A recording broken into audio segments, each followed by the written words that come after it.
Hello student, how are you? कसे आहात? बरा. Have you studied the distance formula?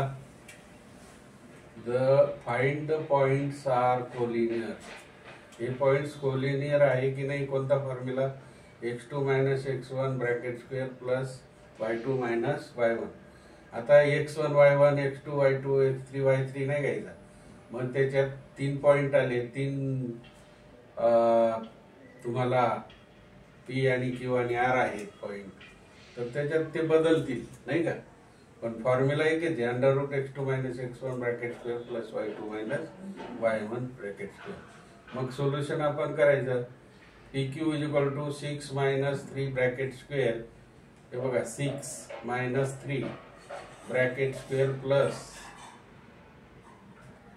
y1 - y2 म्हणजे minus minus plus झाला, -6 + 7 bracket square. आता 6 मधनं 3 गेले तर किती राहिले? 3. -6 + 7 = 1 म्हणजे 7 - 6 1 राहिला. एकाचा वर्ग एकच, 3चा वर्ग किती? 9. मग 9 + 1 √10 झाला. आता QR = QR चा काय? x2 - x1 + y2 - y1. 3 - 3 bracket square 0, 0चा स्क्वेअर प्लस हे बघा 0 स्क्वेअर -7 आणि -3. -7 आणि -3 ची बेरीज -10च होती का नाही?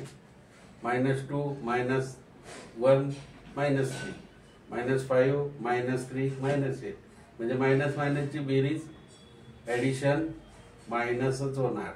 फक्त मल्टिप्लिकेशन -9 × -8 = +78 है की नाही? 9 × 8 = 78 minus multiplied by minus = plus. पण मायनस मायनसची बेरीज मायनस होती, म्हणून या ठिकाणी मायनस मायनस -10 बेरीज झाली. याचा स्क्वेअर -10 चा स्क्वेअर किती? 100. 0 मध्ये 100 मिळालं ते 100च, म्हणजे 100चं स्क्वेअर रूट काय आहे? 10. दुसरं आहे PR आहे मित्रांनो, P आणि R याचे बदलतात लगेच. मग काय होईल? 3 - 6 bracket square plus 3 + 6 bracket square. 3 - 6 मोठी संख्या आहे 6.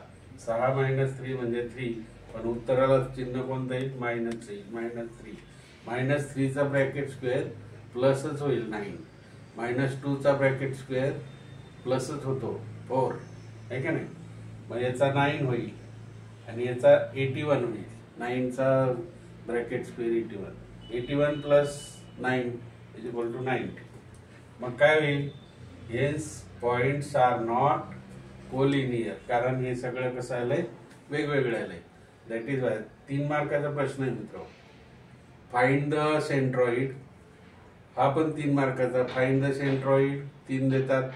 Find the points are collinear or not 3 mark आहे. आणि फाइंड द डिस्टन्स फॉर्म्युला एकच आहे. And find the slope M = स्लोपचा पण फॉर्म्युला आहे, पण त्याच्यात समान फॉर्म्युले आहेत. Each and every formula should be known by you. प्रत्येक फॉर्म्युला आपण आठवायचा. फक्त 3च फॉर्म्युले, 12-15 मार्क आहेत. फक्त हे ऍडिशन आणि बेरीज करताना व्यवस्थित करायचे. 15 मार्क तुमचे बिनधास्त झाले. जॉमेट्री मित्रांनो खूप सोपं आहे. स्क्वेअर करणं, मायनस करणं, याची प्रॅक्टिस झाली की तुम्हाला आलं. मग आता हे क्वेश्चन पेपर मधले आहेत मित्रांनो, क्वेश्चन पेपर मधले आणि पुस्तकातलेच येतात हो. सॉल्व असतात आणि सॉल्व पण नसतात. कधी कधी एक्झरसाइज सॉल्व न केलेले असतात. हे बुक मधले आहेत. ओके, शेअर करा, लाईक करा आणि सबस्क्राईब करा मित्रांनो. जवळजवळ 9-10 मार्क तुम्हाला मिळतील. Thank you, bye.